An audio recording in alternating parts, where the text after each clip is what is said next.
Thank you so much.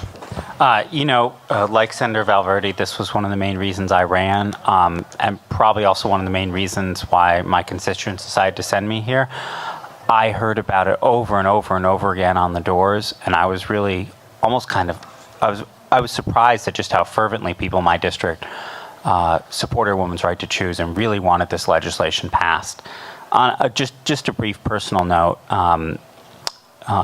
When my grandmother got pregnant for the 4th time, and she was living in Switzerland, my grandfather was working in the consulate in Zurich. She decided that it wouldn't be the right time for her family to have another child, and went to a different country and was able to afford travel and was able to afford terminating the pregnancy, even though she lived in Switzerland, a country at that point which did not allow abortion. And, it's something my mother told me about, and one of the reasons why my mother explained to me why it was so important to her that we protect reproductive rights. And I think it's really important to remember that what this bill really affects is people who won't have the means to terminate a pregnancy if we lose Roe v. Wade. And that always wealthier people have the ability, but people who don't have the means may seek dangerous medical care, potentially endangering their lives, or just not have access. And the final thing I want to mention is, while I'm very happy about almost all of this bill, I think it's important to recognize that there were major compromises that were made.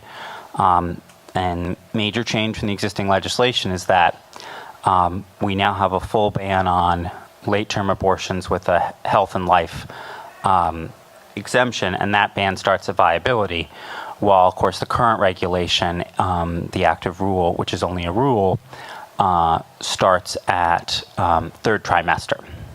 And so that moves it up by a couple of weeks and codifies it into law and puts in place a restriction on the current practice of what's allowed in terms of late-term abortion.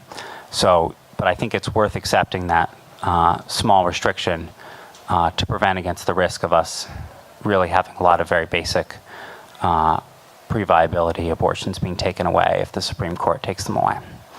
So thank you so much, and thank you all for toughing it out tonight. I know you have a lot longer to listen to people of the state. This is nothing, so we appreciate your thanks, but come back at 3 a.m. when we're...